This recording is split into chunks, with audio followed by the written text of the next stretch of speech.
Story time audio ബുക്സിലേക്ക് എല്ലാവർക്കും സ്വാഗതം. ജോയ്സി എഴുതിയ കാണാത്ത തീരങ്ങൾ. ബാഗ് പാക്ക് ചെയ്യുകയായിരുന്നു സന്ദീപ്. സാവധാനം അവൻ സാധനങ്ങൾ അടുക്കി വെക്കുന്നതും നോക്കി രാജശ്രീ മുറിയിൽ നിൽപ്പുണ്ട്. നിനക്ക് അച്ചാറോ ചിപ്സോ അച്ചപ്പമോ എന്തെങ്കിലും വേണോ? അതിൻ്റെയൊക്കെ ഓരോ ജാറെടുക്കട്ടെ? ഒന്നും വേണ്ടെൻ്റെ അമ്മേ. ഞാനെന്താ എബ്രോഡ് പോവുകയാണോ? ഒരു രാത്രി സഞ്ചരിക്കാനുള്ള ദൂരമേ ഉള്ളൂ പോണ്ടിച്ചേരിക്ക്. അവിടുത്തെ ഭക്ഷണമൊക്കെ പിടിക്കുമോ നിനക്ക്? തമിഴ് കൾച്ചറല്ലേ അവിടെ? തൈര് സാദവും ഇഡ്ഡലി വടയും മീൻ കുളമ്പും. അങ്ങനൊന്നുമില്ലമ്മേ. അവിടെ മലയാളികൾ ഒരുപാട് പേരുണ്ട്. മലയാളി ഹോട്ടലുകളുണ്ട്. പോണ്ടിച്ചേരിയുടെ ഭാഗമല്ലേ നമ്മുടെ മാഹി. നീ എത്ര ദിവസത്തേക്കാണ് പോകുന്നേ? അതൊന്നും കൃത്യമായിട്ട് തീരുമാനിച്ചിട്ടില്ല. ചിലപ്പോൾ പെട്ടെന്ന് തന്നെ തിരിച്ചു പോരാൻ പറ്റിയേക്കും. അതിനുള്ള ലീവൊക്കെ നിനക്ക് കിട്ടുമോ? അതൊക്കെ സംഘടിപ്പിച്ചു. എന്നാലും കുറേ ദിവസം മാറി നിൽക്കാൻ അവർ സമ്മതിക്കുമോ? ഞാൻ ന്യൂസ് ഡെസ്കിലെ ഞങ്ങളുടെ എഡിറ്ററിന് മുന്നിൽ എൻ്റെ ലവ് സ്റ്റോറി അവതരിപ്പിച്ചു. പുള്ളിക്കാരന് ത്രില്ലായി.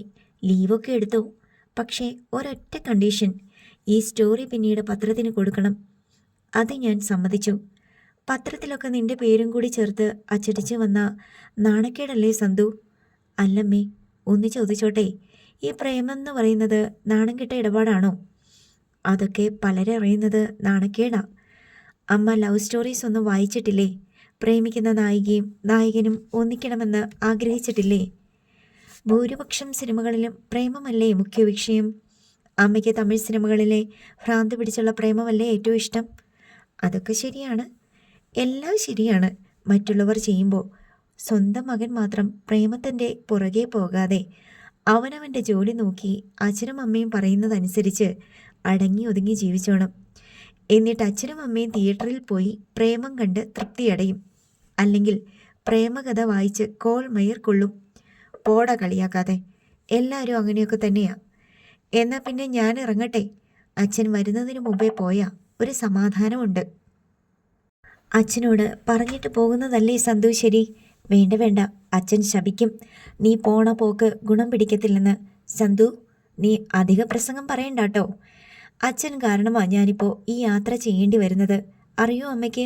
വേറെ ആർക്കാ താല്പര്യം? അച്ഛൻ പറഞ്ഞോ നിന്നോട് പോകാൻ? നിന്റെ ഇഷ്ടത്തിനല്ലേ നീ പോകുന്നേ? സംസാരിക്കണ്ടമ്മേ. അമ്മ അച്ഛൻ്റെ ഭാഗത്തേ നിൽക്കൂ. അതെനിക്കറിയാം. പിന്നെന്തിനാ സംസാരിച്ച് വഷളാക്കുന്നത്? നീ പോയി തോറ്റ് തിരിച്ചു വരണമെന്നല്ല അമ്മയുടെ ആഗ്രഹം, ജയിച്ചു വരണമെന്നാ. അപ്പോൾ ആരുടെ പക്ഷത്താണ് ഞാൻ? അച്ഛനെ ഞാൻ തോറ്റു പോകണമെന്നാണല്ലോ. ഞാനൊരു സത്യം പറഞ്ഞ അമ്മ ഞെട്ടരുത്. ആ, നീ പറ. അച്ഛനുണ്ടല്ലോ, അച്ഛനൊരു ജഡ്ജിയായിട്ടിരിക്കാൻ യോഗ്യനല്ല. ഓഹോ, അത് വലിയ കണ്ടുപിടുത്തമാണല്ലോ. നിനക്ക് അങ്ങനെ തോന്നാൻ എന്താ കാരണം? അച്ഛൻ നീതിമാനല്ല. ന്യായാധിപൻ്റെ കസേരയിലിരിക്കുന്നവൻ നീതിമാനായിരിക്കണം, നിഷ്പക്ഷനായിരിക്കണം. അച്ഛൻ നീതിമാനാണെന്നാ അച്ഛൻ്റെ ഉറച്ച വിശ്വാസം. അത്രയും മതി. ശരി, ഞാൻ ഇറങ്ങുന്നു. അച്ഛൻ വരുമ്പോൾ അമ്മ പറഞ്ഞാൽ മതി. ആ നാണം കെട്ടവൻ മറ്റേ പെണ്ണിൻ്റെ ജനനരഹസ്യം അന്വേഷിച്ച് പോണ്ടിച്ചേരിക്ക് പോയിട്ടുണ്ടെന്ന്. സന്തു, നിന്റെ സംസാരം ശരിയല്ല കേട്ടോ, രാജശ്രീ ശാസിച്ചു. അച്ഛൻ്റെ കാഴ്ചപ്പാടാണ് ഞാൻ പറഞ്ഞത്. അത് വിട്. നീ പോണ്ടിച്ചേരി ചെല്ലുമ്പോൾ ഭാസിയമ്മാമ്മയുടെ വീട്ടിലും പോ. അവർക്ക് ചിലപ്പോൾ നിന്നെ സഹായിക്കാൻ പറ്റും. അച്ഛൻ്റെ അമ്മാവനും ഫാമിലിയുമല്ലേ. പോകാതിരിക്കുന്നത് മോശമാ. അച്ഛൻ വിലക്കിയെടുത്ത് ഞാൻ പോവില്ലമ്മേ. എന്നിട്ട് വേണം എന്നെ ചീത്ത വിളിക്കാൻ. അവിടെ പോകരുതെന്ന് അച്ഛൻ പറഞ്ഞോടാ. പോണ്ടിച്ചേരി സന്ദർശനത്തിൻ്റെ കാരണം അവരോട് പറയരുതെന്നല്ലേ പറഞ്ഞുള്ളൂ. അച്ഛൻ അതൊക്കെ വലിയ അപമാനമാ. നീ മറ്റെന്തെങ്കിലും കാരണം പറഞ്ഞാൽ മതി. അവിടെ പോകാതിരുന്ന ഒരു കാരണവും പറയണ്ടല്ലോ. എടാ മോനെ, അവിടെ പോയ പല സൗകര്യങ്ങളുണ്ട്. അവിടുന്ന് ഫുഡ് കഴിക്കാം, അവിടെ കിടന്നുറങ്ങാം. പിന്നെ അവർക്കവിടെ നല്ല പിടിപാടല്ലേ. അവിടുത്തെ സ്ഥലങ്ങളൊക്കെ അവർക്ക് നന്നായിട്ട് അറിയാം. പിന്നെ ഫാസി അമ്മാമയെ അറിയാത്ത ആരുമില്ല പോണ്ടിച്ചേരിയിൽ. പോലീസിലും കസ്റ്റംസിലും അധികാരസ്ഥാനങ്ങളിലുമൊക്കെ നല്ല പിടിപാടാ. അവരുടെയൊന്നും സഹായമില്ലാതെ ഞാനൊന്ന് നോക്കട്ടമ്മേ. സന്ദീപ് യാത്ര പറഞ്ഞിറങ്ങി. നീ എറണാകുളത്ത് ചെല്ലുമ്പോഴേക്ക് കിച്ച് റെഡിയായി ഇരിക്കാൻ പറഞ്ഞിട്ടുണ്ടോ? കാറിനരികെ ചെന്ന് രാജശ്രീ ചോദിച്ചു. അവൻ ഇപ്പോഴേ റെഡിയാ. സന്ദീപ് കാറിൽ കയറും മുമ്പ് അമ്മയുടെ കൈ പിടിച്ചമർത്തി മൃദുവായി ആശ്ലേഷിച്ചു. പോയിട്ട് വരാം. രാജശ്രീ വല്ലായ്മയുടെ തലയാട്ടി. സന്ദീപ് കാറിൽ കയറിയിരുന്ന് കാർ സ്റ്റാർട്ട് ചെയ്ത് പോവുകയാണെന്ന് രാജശ്രീയുടെ നേർക്ക് കൈ കാണിച്ച് ഓടിച്ചു പോയി. സന്ദീപ് എറണാകുളത്ത് സുധാകരൻ നായരുടെ വീട്ടിലെത്തിയപ്പോൾ കിഷോർ കൊണ്ടുപോകാനുള്ളതെല്ലാം പാക്ക് ചെയ്ത് തയ്യാറായിരിക്കുകയാണ്. സന്ദീപിൻ്റെ കാർ വരുന്നത് നോക്കി ബാൽക്കണിയിൽ ഇരിക്കുകയായിരുന്നു കിഷോർ. സന്ദീപേട്ടൻ എന്താ അല്ലിയുടെ വീടിന് മുൻപിൽ നിർത്താതെ നേരിട്ട് പോന്നത്? സ്ലോ ചെയ്യുന്നത് പോലും കണ്ടില്ലല്ലോ, കിഷോർ ചോദിച്ചു. അല്ലി കോളേജിൽ പോയിരിക്കുകയാണ്. ഓ, ഫോണിൽ എപ്പോഴും കോണ്ടാക്ട് ചെയ്തുകൊണ്ടിരിക്കുകയാണല്ലേ? അങ്ങനെ എപ്പോഴുമില്ല, ശബ്ദം കേൾക്കാൻ ആഗ്രഹം തോന്നുമ്പോൾ മാത്രം, സന്ദീപ് കുസൃതിയോടെ പറഞ്ഞു. എപ്പോഴാ ശബ്ദം കേൾക്കാൻ ആഗ്രഹം തോന്നാത്തത്? നിനക്ക് എന്നോട് ഇത്തിരി അസൂയുണ്ടല്ലേ? അതൊക്കെ നാച്ചുറൽ അല്ലേ? നമ്മുടെ മതിലിനപ്പുറത്ത് വിരിഞ്ഞ പൂവ് അന്യദേശക്കാരൻ വന്ന് ഇറുത്തെടുത്തോണ്ട് പോകുന്നത് കാണുമ്പോൾ ആർക്കായാലും തോന്നും. പക്ഷേ നിനക്ക് വേണ്ടായിരുന്നല്ലോ. എൻ്റെ കണ്ണിൽ പെട്ടില്ല, ആവശ്യക്കാരൻ്റെ കണ്ണിലേ പെടൂ. സത്യം പറ, നീയാണെങ്കിൽ എന്നെപ്പോലെ ഇങ്ങനെ ഫൈറ്റ് ചെയ്യുമോ ആഗ്രഹിച്ചത് സ്വന്തമാക്കാൻ? അതൊന്നുമില്ല. സന്ദീപേട്ടൻ്റെ സ്ഥാനത്ത് ഞാനായിരുന്നെങ്കിൽ പണ്ടേ സംഭവം ക്ലോസ് ചെയ്തേനെ. ഓക്കെ, നമുക്ക് 7 മണിക്കാണ് ബസ്. ഫ്ലൈറ്റിന് പോകുമെന്നായിരുന്നു എൻ്റെ പ്രതീക്ഷ. മോനെ കിച്ചു, അച്ഛനാണ് റിച്ചൻ, ഞാനല്ല. എനിക്ക് പത്രത്തിൽ നിന്ന് കിട്ടുന്ന ശമ്പളം ധാരാളിക്കാനുള്ളതല്ല. പിന്നെ ഈ യാത്രയ്ക്ക് അച്ഛൻ്റെ കയ്യിൽ നിന്ന് ചില്ലിക്കാശ് വാങ്ങാനും പറ്റില്ല. നിനക്ക് semi sleeper AC super fast പോരാ അല്ലേടാ? ആദ്യത്തെ തവണയായതുകൊണ്ട് അഡ്ജസ്റ്റ് ചെയ്യാം. കിഷോർ ഒരു പിക്നിക് ടൂർ മൂഡിലായിരുന്നു. വൈഷ്ണവി 2 പേർക്കും ചായ കൊടുത്തിട്ട് ചോദിച്ചു, അല്ലി വന്ന് കണ്ടിട്ടല്ലേ പോകുന്നുള്ളൂ? അല്ലിയെ മാത്രമല്ല, അവളുടെ പാരൻസിനെയും കാണണം. ഞാൻ പോകുന്നത് അവരും അറിയണ്ടേ? അത് വേണം. അവരുടെ കയ്യിൽ നിന്ന് കൂടുതൽ എന്തെങ്കിലും വിവരം കിട്ടുമോ എന്ന് ചോദിച്ചറിഞ്ഞിട്ട് വേണം പോകാൻ, വൈഷ്ണവി പറഞ്ഞു. കൂടുതൽ എന്ത് കിട്ടാനാ അമ്മേ? പറയാനുള്ളതെല്ലാം അന്ന് പറഞ്ഞില്ലേ, കിഷോർ പറഞ്ഞു. കുറച്ച് വിവരങ്ങളൊക്കെ ഇനിയും തരാൻ പറ്റും. അന്ന് അവരുടെ നെയ്ബേഴ്സ് ആരൊക്കെയായിരുന്നു, ജോലി ചെയ്തിരുന്ന ഓഫീസിലെ സഹപ്രവർത്തകരുടെ അഡ്രസ്സ്, പിന്നെ പോണ്ടിച്ചേരിയുടെ റൂട്ട് മാപ്പോ ലൊക്കേഷൻ മാപ്പോ അങ്ങനെ എന്തെങ്കിലും അവരുടെ കയ്യിലുണ്ടെങ്കിൽ അത്. വൈഷ്ണവി അഭിപ്രായപ്പെട്ടു. അതുകൊണ്ട് തന്നെയാ അവരെയും കൂടി കണ്ടിട്ടേ പോകുന്നുള്ളെന്ന് പറഞ്ഞത്. സന്ദീപ് ഒരു കവൾ ചായ കുടിച്ചു. ആൻറ്റി, നല്ല ചായ, സൂപ്പർ. താങ്ക് യു സന്തു. ഇവിടെ ആരും ഒരു നല്ല വാക്ക് പറയില്ല. മോശമാണെങ്കിൽ വിളംബരം നടത്തും. അമ്മ കള്ളം പറയല്ലേ? കഴിഞ്ഞ ഓണത്തിന് അമ്മയുണ്ടാക്കിയ അടപ്പായസം നല്ലതാണെന്ന് ഞാൻ പറഞ്ഞില്ലായിരുന്നോ? കിഷോർ തർക്കിച്ചു. കഴിഞ്ഞ ഓണത്തിന്? അതിനുശേഷം ഈ വീട്ടിൽ അടുപ്പ് പുകഞ്ഞിട്ടില്ലല്ലോ, വൈഷ്ണവി പരിഹസിച്ചു. അല്ലിമ 4:30 മണിക്ക് കോളേജിൽ നിന്നെത്തി. അവൾ സ്കൂട്ടി തൻ്റെ വീട്ടിൽ കയറ്റാതെ നേരെ സുധാകരൻ നായരുടെ വീട്ടിലേക്കാണ് വന്നത്. സന്ദീപിൻ്റെ കാറിൻ്റെ ബമ്പറിൽ അവൾ തൻ്റെ വണ്ടി കൊണ്ട് ചെന്ന് ചെറുതായി ഇടിപ്പിച്ചു.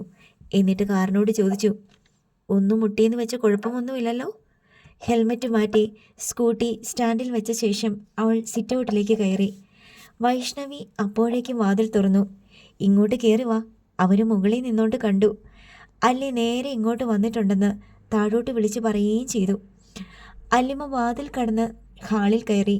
സന്ദീപും പുറകെ കിഷോറും കോണിപ്പടി ഇറങ്ങി വരുന്നുണ്ടായിരുന്നു. സന്ദീപിൻ്റെ മുഖത്തെ സന്തോഷം വർണ്ണനാതീതമാണെന്ന് അല്ലിമ കണ്ടു. 2 പേരും തമ്മിൽ നോക്കിയപ്പോൾ അത് ഇരട്ടിച്ചു.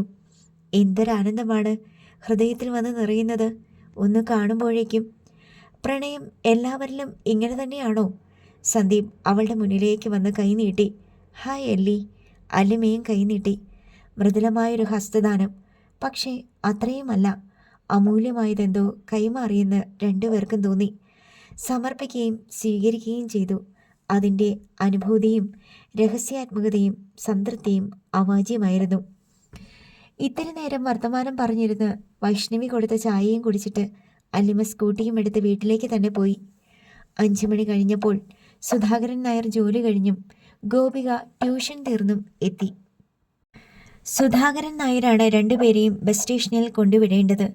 അല്ലിമയുടെ അച്ഛനമ്മമാരോട് യാത്ര പറയാൻ വേണ്ടി സന്ദീപ് ഇറങ്ങിയപ്പോൾ അക്കൂടെ ഗോപികയും പോയി. രാജഗോപാലും ശ്രീലക്ഷ്മിയും ജോലി കഴിഞ്ഞെത്തിയിട്ടുണ്ടായിരുന്നു. വിശാഖ് ക്രിക്കറ്റ് ബാറ്റും ബോളും കൊണ്ട് കാർ പോർച്ചിൻ്റെ ചുവരിൽ പ്രാക്ടീസ് ചെയ്യുന്നുണ്ട്. വിന്താര ചെടിക്ക് വെള്ളം ഒഴിച്ചുകൊണ്ട് മുറ്റത്ത് നിൽപ്പുണ്ട്. അവരോടെല്ലാം ഹായ് പറഞ്ഞിട്ട് സന്ദീപും ഗോപികയും വീട്ടിനുള്ളിലേക്ക് കയറി ചെന്നു. തുറന്നിട്ടിരുന്ന വാതിലിനപ്പുറം അല്ലിമ നിൽക്കുന്നുണ്ടായിരുന്നു. രാജഗോപാൽ ചായ കുടിച്ചും സയനപത്രം വായിച്ചും ലിവിംഗ് റൂമിൽ ഇരിപ്പുണ്ട്. സന്ദീപ് അടുത്ത് ചെന്ന് ഗുഡ് ഈവനിങ് പറഞ്ഞു. രാജഗോപാൽ ഷേക്ക് ഹാൻഡ് നൽകിയിട്ട് പറഞ്ഞു, ഇന്ന് നിങ്ങൾ പോണ്ടിച്ചേരിക്ക് പോവുകയാണെന്ന് അല്ലിമോൾ പറഞ്ഞു. ഒരു മിനിറ്റ്, നമുക്ക് റൂമിൽ പോയിരുന്ന് സംസാരിക്കാം. രാജഗോപാൽ സന്ദീപിനെ റൂമിലേക്ക് കൂട്ടിക്കൊണ്ടുപോയി. വാതിൽ ചാരിയ ശേഷം കസേര നീക്കിയിട്ട് കൊടുത്ത് ഇരിക്കാൻ നിർദ്ദേശിച്ചു. അങ്കിൾ, എനിക്ക് എന്തെങ്കിലും വിവരങ്ങൾ പോണ്ടിച്ചേരിയിൽ അങ്കിളിന് പൂർത്തിയാക്കും മുമ്പേ രാജഗോപാൽ ഇടയ്ക്ക് കയറി പറഞ്ഞു. അതിനു വേണ്ടിയാണ് ഞാൻ റൂമിലേക്ക് കൂട്ടിക്കൊണ്ടു വന്നത്. രാജഗോപാൽ അലമാരയിൽ നിന്ന് പോണ്ടിച്ചേരിയുടെ ഒരു പഴയ റൂട്ട് മാപ്പ് എടുത്ത് സന്ദീപിന് കൊടുത്തു. ഇത് ഞാനവിടെ ജോലി ചെയ്തിരുന്ന കാലത്തുണ്ടായിരുന്നതാ. 21 വർഷത്തിനകത്ത് എന്തൊക്കെ മാറ്റങ്ങൾ ഉണ്ടായാലും റോഡുകൾ റോഡുകളായി തന്നെ കാണും. സന്ദീപ് അതൊന്ന് മറിച്ചു നോക്കി. മറ്റൊരു ബുക്ക് കൂടി രാജഗോപാൽ എടുത്തു കൊടുത്തു. ഇതൊരു അറ്റ്ലസാണ്. പോണ്ടിയെക്കുറിച്ച് ഡീറ്റെയിൽ ആയി കൊടുത്തിട്ടുണ്ട്. Political and geographical versions. ഇതുകൂടാതെ ഒരു പഴയ അഡ്രസ് ബുക്ക് കൂടി ഞാൻ തരാം. രാജഗോപാൽ അലമാരയിൽ നിന്ന് ഒരു പോക്കറ്റ് ഡയറി എടുത്ത് കൊടുത്തു. ഇതിലുള്ളത് ആ കാലത്തെ എൻ്റെ ചില ഫ്രണ്ട്സിൻ്റെയും നെയ്ബേഴ്സിൻ്റെയും ഒക്കെ അഡ്രസ്സും ഫോൺ നമ്പറുകളുമാണ്. ഫോൺ നമ്പറുകളെല്ലാം പോയിട്ടുണ്ടാവാം. ഫ്രണ്ട്സ് എന്ന് പറയുമ്പോൾ എൻ്റെ സഹപ്രവർത്തകരാണ് കൂടുതലും. സ്ഥലം മാറ്റം കിട്ടി പലരും പല ദിക്കിലായിട്ടുണ്ടാവും. അയൽക്കാരും സ്ഥിര താമസക്കാരായിരുന്നോ എന്ന് ഓർക്കുന്നില്ല. എന്തായാലും ഇതൊക്കെ സന്തുവിന് കുറച്ചെങ്കിലും പ്രയോജനപ്പെട്ടേക്കും. Thank you sir. ഇതൊക്കെ തന്നെയാണ് ഞാൻ ചോദിക്കാൻ വന്നത്. ഇതെല്ലാം ചിലപ്പോൾ വിലപ്പെട്ട ഇൻഫർമേഷൻസിന് വഴിയൊരുക്കിയേക്കാം. ഇതെല്ലാം ഇങ്ങനെ തന്നെ അലമാരയിൽ വെച്ചിരിക്കുകയായിരുന്നെന്ന് വിചാരിക്കരുത്. ഒരുപാട് പഴയ ഫയൽ കൂമ്പാരങ്ങളിൽ നിന്ന് ഞാനും ശ്രീലക്ഷ്മിയും കൂടി തപ്പിത്തെരഞ്ഞ് എടുത്തു വെച്ചതാ. എനിവേ, എന്തെങ്കിലും സംശയം തോന്നുമ്പോൾ എന്നെ വിളിക്കാൻ മടിക്കണ്ട. Wish you good luck. നിങ്ങളുടെ 2 പേരുടെയും അനുഗ്രഹം എനിക്ക് വേണം. അല്ലിയെ ഇത്രയും കാലം സ്വന്തം മോളായി വളർത്തിയവരല്ലേ. അതിൻ്റെ മഹത്വമൊക്കെ എനിക്ക് മനസ്സിലാക്കാൻ പറ്റും. ഞാൻ പറഞ്ഞല്ലോ സന്തു, ഞങ്ങളുടെ എല്ലാ സഹായ സഹകരണങ്ങളും ഉണ്ടാകും, രാജഗോപാൽ പറഞ്ഞു. അവർ ഹാളിലേക്ക് ചെല്ലുമ്പോഴേക്കും അല്ലിമയുടെ വക ലെമൺ ടീ റെഡി. ഒരു കപ്പെടുത്ത് അല്ലിമ സന്ദീപിന് നൽകി. അടുത്തത് ഗോപികയ്ക്ക്. ശ്രീലക്ഷ്മി അവളോട് സംസാരിച്ചു കൊണ്ട് നിൽക്കുകയായിരുന്നു. സന്ദീപ് ചായ കുടിക്കുന്നതിനിടെ അല്ലിമ കൂടെ കൂടെ കടക്കണിലൂടെ നോക്കി. അതിനൊപ്പം ഗോപികയോട് എന്തെല്ലാമോ ചോദിക്കുകയും പറയുകയും ചെയ്തു. ഒടുവിൽ കപ്പ് അല്ലിമയെ തിരിച്ചേൽപ്പിച്ച് സന്ദീപ് എല്ലാവരോടും യാത്ര പറഞ്ഞു. അല്ലിമ സിറ്റൗട്ട് വരെ കൂടെ ചെന്നു. ഞാനിടയ്ക്ക് വിളിക്കാം, അത്രയും മാത്രം അവളോട് പറഞ്ഞിട്ട് സന്ദീപ് ഗോപികയെയും കൂട്ടി അവിടെ നിന്നിറങ്ങി. അവർ തിരികെ സുധാകരൻ നായരുടെ വില്ലയിലെത്തുമ്പോഴേക്കും കിഷോർ ലഗേജ് എല്ലാം എടുത്ത് കാറിൽ വെച്ചിട്ടുണ്ടായിരുന്നു. ഇനി അകത്തോട്ട് കയറണ്ട, പോയേക്കാം, കിഷോർ ഉത്സാഹത്തോടെ പറഞ്ഞു. വൈഷ്ണവിയും സുധാകരൻ നായരും സിറ്റൗട്ടിൽ തന്നെയുണ്ട്. വല്ലതും കിട്ടിയോ സന്തു? വൈഷ്ണവി ചോദിച്ചു. കുറച്ച് അഡ്രസ്സും ഫോൺ നമ്പറും റൂട്ട് മാപ്പും, സന്ദീപ് പറഞ്ഞു. കിഷോർ ആദ്യം കാറിൽ കയറി. ഗോപികയോടും വൈഷ്ണവിയോടും യാത്ര പറഞ്ഞ് സന്ദീപും കയറി. സുധാകരൻ നായരാണ് അവരെ ബസ് സ്റ്റേഷനിൽ കൊണ്ടുവിടുന്നത്. വലിയ കുലുക്കവും മുഴക്കവും കേട്ട് സന്ദീപ് ഞെട്ടിയുണർന്നു. ബസ് നിയന്ത്രണം വിട്ട് റോഡിൽ നിന്ന് തെന്നിമാറി ഏതോ ചെരുവിലൂടെ പായുകയാണെന്നാണ് ആദ്യം തോന്നിയത്. അവൻ കണ്ണു തുറന്നു നോക്കി. തൊട്ടരികിലെ സീറ്റിൽ പുതച്ചു കിടന്നുറങ്ങുകയാണ് കിഷോർ. ബസ് ഏതോ പാലം കയറിയപ്പോഴുണ്ടായ ബഹളമാണ് താൻ കേട്ടതെന്ന് സന്ദീപ് ഓർത്തു. അവൻ ജനാലച്ചില്ലിനെ മറയ്ക്കുന്ന ഇളം നീലവിരി മാറ്റി നോക്കി. ബസ് വേഗമെടുത്ത് പായുകയാണ്. വഴിവിളക്കുകൾ വളരെ വേഗം പിന്നോട്ടോടുന്നു. ജനാലച്ചില്ലിനപ്പുറത്ത് തരിശായി കിടക്കുന്ന വിശാല സമതലം. ദൂരെ ചക്രവാളത്തിൽ ഗിരിനിരകളുടെ മങ്ങിയ പാറ്റേൺ. ഇനി ഉറക്കം വരുന്നില്ല. സന്ദീപ് കഴിഞ്ഞ സംഭവങ്ങൾ ഓർത്ത് ചാരിക്കിടന്നു. കിടക്കുകയല്ലാതെ നിവർത്തിയില്ല. മുൻപിലുള്ള പുഷ് ബാക്ക് സീറ്റ് തൻ്റെ മീതേക്ക് അത്രത്തോളം ചാഞ്ഞിരിക്കുന്നു. ഇതൊരു വിചിത്ര യാത്രയാണല്ലോ എന്നോർത്ത് സന്ദീപ് വിസ്മയം പൂണ്ടു. ജീവിതത്തിലുണ്ടാകുന്ന ഓരോരോ വഴിത്തിരിവുകൾ മനുഷ്യനെ എങ്ങോട്ടെല്ലാം ഓടിക്കുന്നു. താനുമായി കഴിഞ്ഞ 27 വർഷക്കാലവും യാതൊരു ബന്ധവുമില്ലാതിരുന്ന ഒരു പെണ്ണിന് വേണ്ടിയാണ് ഈ യാത്ര. ആ പെണ്ണിനെ വളർത്തിയ അച്ഛനും അമ്മയുമായി ആ പെണ്ണിന് യാതൊരു ബന്ധവുമില്ല. മനുഷ്യബന്ധങ്ങൾ എത്ര വിചിത്രം. കിഷോർ ഉണർന്ന് കൺമിഴിച്ച് നോക്കുന്നു. എവിടെത്തി? ആ കോയമ്പത്തൂർ കഴിഞ്ഞത് ഓർമ്മയുണ്ട്, അത്രയേ ഉള്ളൂ. ഒന്നുകൂടെ ഉറങ്ങാം, ഗുഡ് നൈറ്റ്. അവൻ കണ്ണടച്ചു. സന്ദീപിന് ഉറക്കം വരുന്നില്ല. ഏതോ ചെറിയ ടൗണിൽ ബസ് നിന്നു. ചായ കുടിക്കാൻ സമയമുണ്ടെന്ന് കണ്ടക്ടർ ആരോടെന്നില്ലാതെ വിളിച്ചു പറയുന്നത് കേട്ട് വീണ്ടും കിഷോർ ഉണർന്നു. ചിലർ ചായ കുടിക്കാൻ ഇറങ്ങുന്നു. സന്ദീപ് കിഷോറിനെയും കൂട്ടി ഇറങ്ങി. വാതിൽ തുറന്നപ്പോഴേ കഴുത ചാണകത്തിൻ്റെ ഗന്ധം മൂക്കിലടിച്ചു. റോഡിലേക്ക് ഇറങ്ങിയപ്പോൾ ഗോമൂത്രത്തിൻ്റെയും പന്നിക്കാട്ടത്തിൻ്റെയും പുലർക്കാലമായതിനാൽ ഗന്ധങ്ങൾക്ക് നേർമയുണ്ട്. ഏലക്ക രുചിക്കുന്ന ചായ നുണഞ്ഞ് തിരികെ ബസ്സിൽ കയറി. സീറ്റ് പരമാവധി പുഷ്പാക്കാക്കി സന്ദീപ് ഒരു വശം ചെരിഞ്ഞു കിടന്നു. ഉറക്കം അവൻ്റെ കൺപോളകളിലേക്ക് തഴുകിയെത്തി.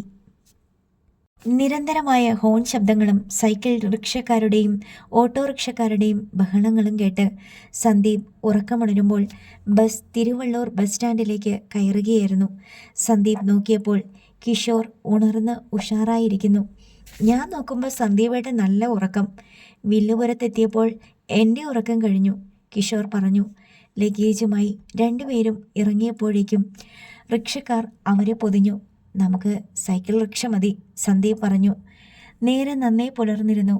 സൈക്കിൾ റിക്ഷയിൽ കയറിയ ഉടനെ സന്ദീപ് പറഞ്ഞു, ഡ്യൂമ സ്ട്രീറ്റ്. റിക്ഷക്കാരൻ കൂടുതൽ ചോദ്യങ്ങളില്ലാതെ സൈക്കിൾ ഉന്തി. അല്പം സ്പീഡെടുത്ത ശേഷം കയറിയിരുന്ന് പെഡൽ ചവിട്ടി തുടങ്ങി. ഡ്യൂമ സ്ട്രീറ്റിലെ എங்கே പോണം സാർ? റിക്ഷക്കാരൻ ഇടയ്ക്ക് തിരക്കി. Villa Francois. സന്ദീപ് അന്നാട്ടുകാരനെ പോലെ പറഞ്ഞു. സ്റ്റേറ്റ് ബാങ്ക് പക്കത്തിലെയാ? ആമാ. കിഷോർ അവനെ കണ്ണുമിഴിച്ചു നോക്കി. ഇത്ര വേഗം ഇവൻ തമിഴ് ഭാഷയും സംസാരിച്ചു തുടങ്ങിയോ? സന്ദീപ് ചെറുപുഞ്ചിരിയോടെ അവനെ കണ്ണിറുക്കി കാണിച്ചു. തെരുവുകളിൽ തിരക്കേറി തുടങ്ങിയിരുന്നു. ഓട്ടോറിക്ഷകൾ, സൈക്കിളുകൾ, സൈക്കിൾ റിക്ഷകൾ, കാറുകൾ, മീൻ വണ്ടികൾ, സ്കൂൾ ബസ്സുകൾ, ലൈൻ ബസ്സുകൾ, പച്ചക്കറി വണ്ടികൾ, ആകെ ബഹളമയം. അണ്ണാ സ്റ്റാച്യു ജംഗ്ഷനിലെത്തിയ ശേഷം റിക്ഷ ബിസി സ്ട്രീറ്റിലൂടെ ഓടിത്തുടങ്ങി. ഗ്രാൻഡ് കനാൽ കടന്ന ശേഷം ഡ്യൂമ സ്ട്രീറ്റിലേക്ക് തിരിഞ്ഞു. റിക്ഷക്കാരൻ സ്റ്റേറ്റ് ബാങ്ക് ഓഫ് ഇന്ത്യയുടെ കെട്ടിടത്തിന് മുമ്പിൽ റിക്ഷ നിർത്തി. എന്നിട്ട് തിരിഞ്ഞ് സന്ദീപിനെ നോക്കി ഇറങ്ങിക്കൊള്ളാൻ പറഞ്ഞു. സന്ദീപ് റിക്ഷയിലിരുന്ന് 4 പാടും തല നീട്ടി നോക്കിയിട്ട് ചോദിച്ചു, അണ്ണാച്ചി, വില്ല ഫ്രാങ്കോയിസ് എങ്കേ? ഉങ്ങൾക്ക് തെരിയില്ലയാ? റിക്ഷക്കാരൻ മറുചോദ്യമിട്ടു. നല്ല തെരിയാത്, ഏതാവത് കൊഞ്ചം ഒരു ഐഡിയ മട്ടും ഇരിക്കത്, സന്ദീപ് തപ്പി തടഞ്ഞു പറഞ്ഞു. എന്ന ഐഡിയ സൊല്ലങ്ക സാർ? വില്ല ഫ്രാങ്കോയുടെ ഡോമ സ്ട്രീറ്റ്. അത് കേട്ടതും റിക്ഷക്കാരൻ ബ്രേക്ക് വലിച്ചിട്ട് അതൃപ്തിയോടെ പിറുപിറുത്തുകൊണ്ട് റിക്ഷയിൽ നിന്നിറങ്ങി. എല്ലാ വീടുകളുടെയും ഗേറ്റ് അടഞ്ഞു കിടക്കുകയാണ്. റിക്ഷക്കാരൻ സ്റ്റേറ്റ് ബാങ്കിൻ്റെ മുൻപിലുള്ള ഫുട്പാത്തിൽ കയറി നിന്ന് ചില വഴിപോക്കരോട് ചോദിച്ചുവെങ്കിലും അവർ കൈ മലർത്തി കടന്നുപോയി. റിക്ഷക്കാരൻ മറുവശത്തുള്ള ഫുട്പാത്തിലേക്ക് പോയി. അവിടെയും ചിലരോട് ചോദിച്ചു. ഒരു ഗേറ്റ് തുറക്കുന്നത് കണ്ട് റിക്ഷക്കാരൻ അവിടേക്ക് ചെന്നു. അയാൾ എന്തെങ്കിലും ചോദിക്കുന്നതിന് മുമ്പേ തുറന്ന ഗേറ്റിനപ്പുറത്ത് നിന്ന് ഒരു കാർ റോഡിലേക്ക് ഇറങ്ങി വലത്തേക്ക് തിരിഞ്ഞ് ഓടിച്ചു പോയി. ഒരു സ്ത്രീ ഗേറ്റിൻ്റെ ഒരു പാളി അടയ്ക്കുമ്പോഴേക്കും റിക്ഷക്കാരൻ പെട്ടെന്ന് അവരോട് വില്ല ഫ്രാങ്കോയിസ് എവിടെയെന്ന് തിരക്കി. ആ സ്ത്രീ അയാളെ കണ്ണുമിഴിച്ച് നോക്കി. എന്താണ് കാര്യമെന്ന് ചോദിച്ചു.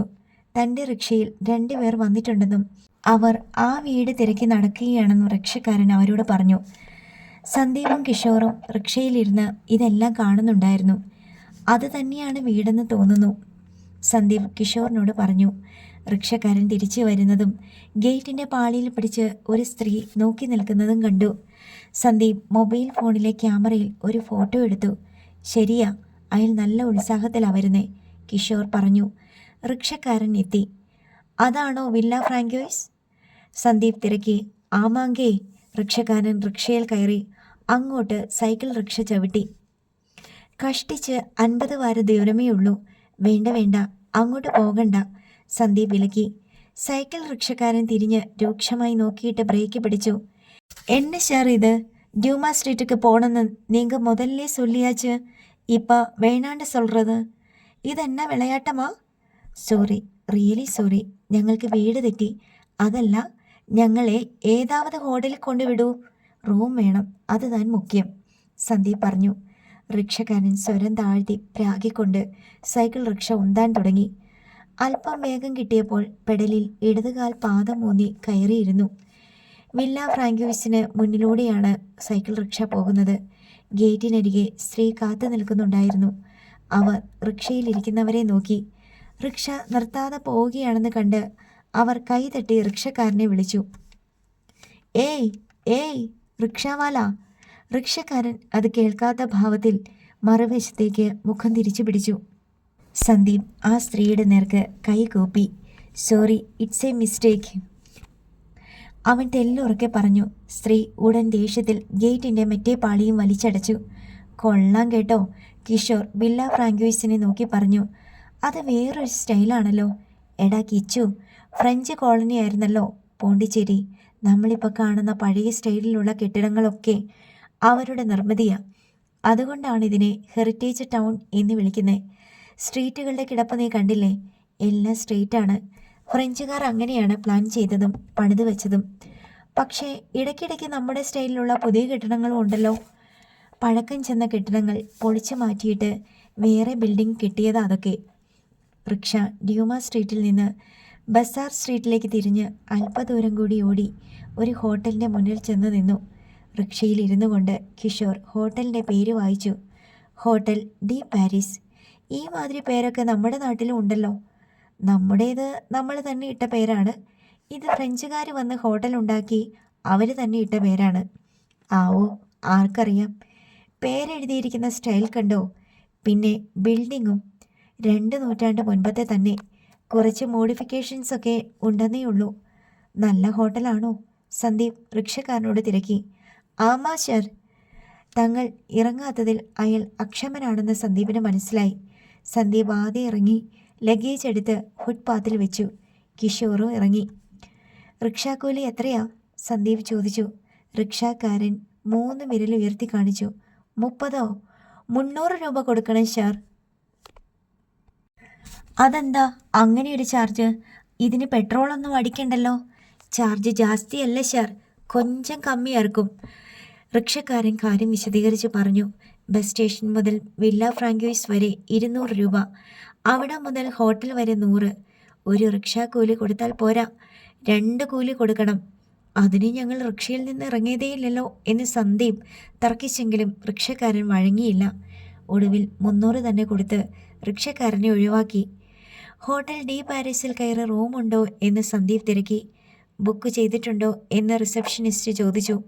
കേരളത്തിൽ നിന്ന് വരികയാണ്.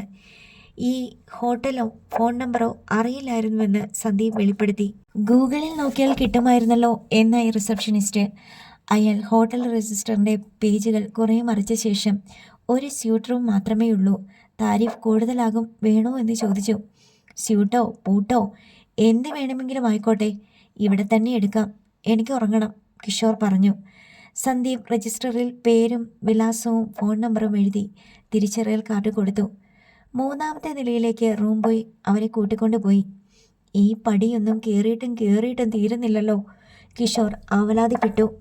പഴയ കെട്ടിടമല്ലേ, ആ കാലത്ത് ഉയരം കൂട്ടിയ ഓരോ ഫ്ലോറും പണിതിരിക്കുന്നത്. ചൂട് കൂടുതലായതുകൊണ്ടായിരിക്കും. യൂറോപ്യന്മാർക്ക് ചൂട് സഹിക്കാൻ പറ്റില്ലല്ലോ. 3ാമത്തെ നിലയിൽ എത്തുമ്പോഴേക്കും കിഷോർ കിതച്ച് തളർന്നു. 5 നിലയുടെ പൊക്കമുണ്ട്, അവൻ പറഞ്ഞു. റൂം പോയി റൂം തുറന്നു. അവൻ ചുമന്നുകൊണ്ടുവന്ന ലഗേജ് റൂമിനകത്തേക്ക് എടുത്തു വെച്ചു. AC ഓൺ ചെയ്തു. സന്ദീപ് ഉയരമുള്ള ഒരു ഡോർ തുറന്നു. അതിനപ്പുറം ബാൽക്കണി. അവിടെ ഇറങ്ങിയാൽ കടൽ കാണാമായിരുന്നു. കിച്ചു, ഇങ്ങ് വന്നേടാ, സന്ദീപ് വിളിച്ചു. ബസാർ സ്ട്രീറ്റിൻ്റെ അറ്റം ബീച്ച് റോഡിലാണ് ചെന്നു ചേരുന്നത്. അതിനപ്പുറം അലതല്ലുന്ന സമുദ്രം. അവിടെ നിന്നടിക്കുന്ന കാറ്റ് അവരുടെ മുടിയിഴകളെ പിടിച്ചിളക്കി കടന്നുപോയിക്കൊണ്ടിരുന്നു. ഇത് കൊള്ളാമല്ലോ, അടിപൊളി. ആ റിക്ഷാക്കാരന് 300 കൊടുത്തതിൻ്റെ സങ്കടം തീർന്നു, കിഷോർ പറഞ്ഞു. അവർ വേഗം തന്നെ മുറിയിലേക്ക് തിരിച്ചു വന്ന് ബെഡിലേക്ക് വീണു. സന്ദീപ് അല്പനേരം കൂടി അവിടെ നിന്നു. വെയിലിന് ചൂടായി തുടങ്ങിയിരുന്നു. സന്ദീപ് തിരിച്ച് മുറിയിലെത്തി വാതിലടച്ചു. ആദ്യം ഒരു ഉറക്കം, അതിനുശേഷം കുളിച്ച് ഫ്രഷായി നമ്മൾ ഇറങ്ങുന്നു, സന്ദീപ് പറഞ്ഞു. എങ്ങോട്ട് ഇറങ്ങുന്നു? ഇൻവെസ്റ്റിഗേഷൻ. നമുക്ക് പോണ്ടിച്ചേരി മുഴുവൻ അരിച്ചു പെറുക്കി കാണാൻ പറ്റുമല്ലേ? എനിക്ക് മനസ്സിലായി നീ ഉദ്ദേശിച്ചത് എന്താണെന്ന്. ഞാനൊന്നും ഉദ്ദേശിച്ചില്ലല്ലോ. ഈ പോണ്ടിച്ചേരി മുഴുവൻ തെരഞ്ഞാലും ഞാൻ ഉദ്ദേശിച്ച സംഗതി നടക്കില്ലെന്നല്ലേ? സംഗതി നടക്കുന്നെങ്കിൽ നടന്നോട്ടെ, എനിക്കൊരു പരാതിയുമില്ല. നമ്മൾ അതിനല്ലേ വന്നത്. പക്ഷേ എനിക്ക് യാതൊരു പ്രതീക്ഷയുമില്ല. അതും പറഞ്ഞ് കിഷോർ കമിഴ്ന്നു കിടന്നു. സന്ദീപ് ആരോടൊന്നില്ലാതെ മന്ദം തലയാട്ടി. അടുത്ത ഭാഗം നാളെ.